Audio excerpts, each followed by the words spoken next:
I'd like to talk about a modulation device Ted Greene uses in his Musicians Institute talk as he's demonstrating whiter shade of pale. I did a little video on whiter shade of pale this morning and then got to listening to Ted's demonstration on YouTube and decided to transcribe this modulation that I've always been curious about. That's something that you can do. If you hear a line that you really like, just sit and take the time to figure it out.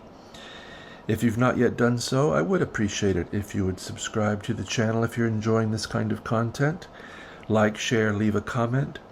And if you'd like to leave a tip for me, the PayPal information's in the description below. I would greatly appreciate it. So here we're doing a 3, 6, 2, 5 in D flat. So that would be F, B flat, E flat, A flat, and normally we would go to D flat. So what's going to happen is we're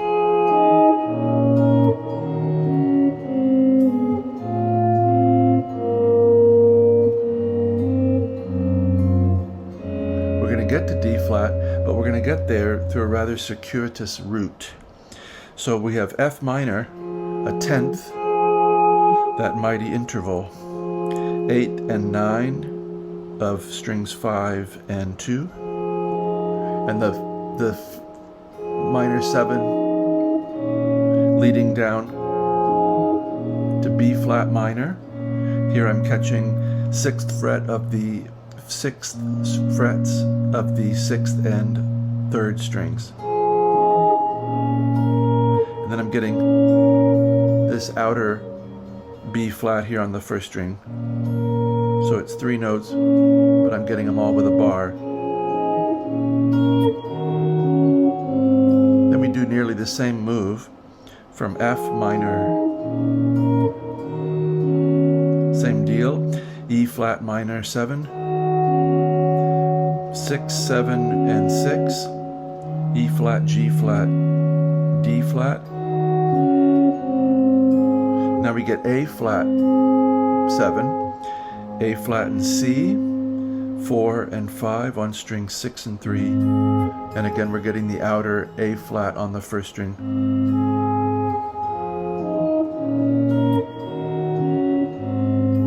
So our ear's all set up to go to D flat. As best as I can tell,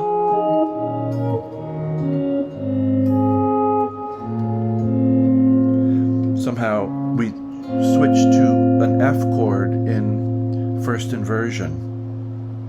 And this is going to lead to a little cycle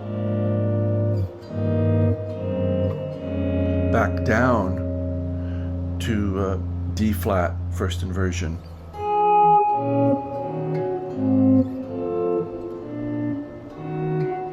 He's basically done that. Has gone from 3, 6, 2, 5, and then dominant or major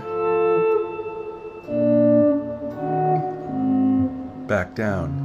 But it's a beautiful line motion. I've always wondered about it, so I sat and transcribed it today.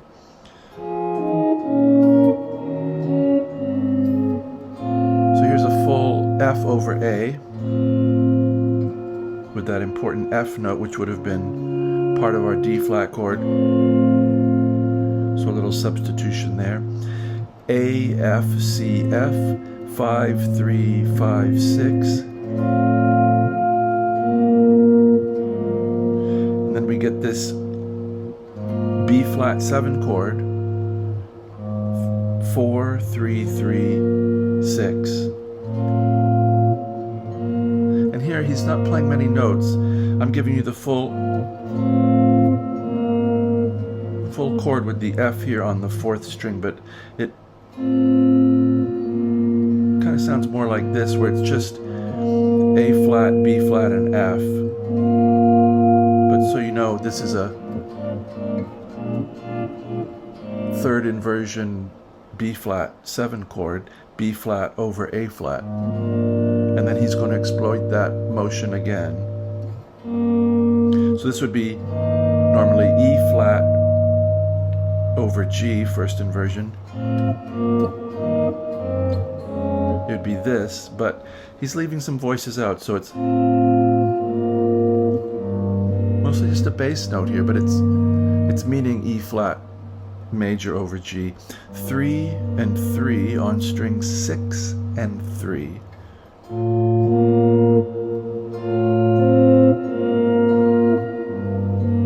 That more or less is the sound. If you want the full chord, it's here. Then we get, he just really hits two notes. G flat, C and F, which would be an A flat 7 chord in third inversion. But he's doing this to get to a first inversion D flat major chord down here, as low as we can get it, at frets 1, 1, and 2. What do we have? We have F, A flat, D flat. So we eventually got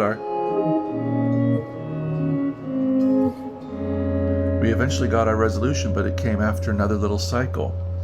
So now these are the chords that are rather interesting and more or less, I don't know, reminds me of Prokofiev or Rachmaninoff, those kinds of ambiguous harmonies. So we're going to go from D flat major over F, first inversion. This is E flat minor over G flat, G flat, E flat, B, 2, 1, 3,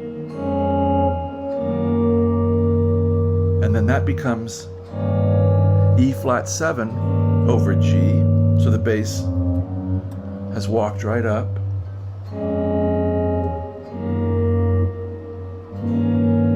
G, E flat, B flat, D flat, 3, 1, 3, 2. And now the really surprising thing, he does this on his solo records too a lot, these same kinds of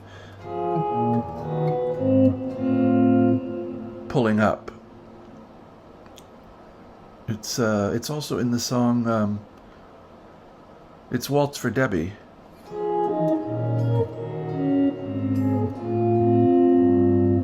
Yeah, I think it's in Bill Evans' Waltz for Debbie as well.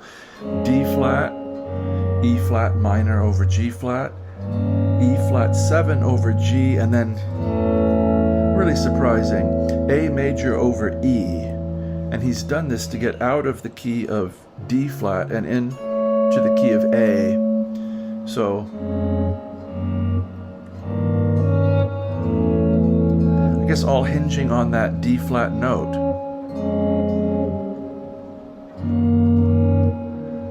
Yes.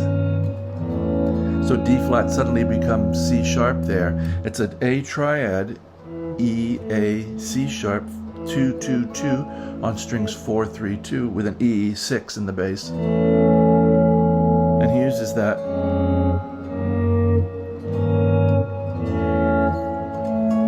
And then he starts coming down in A.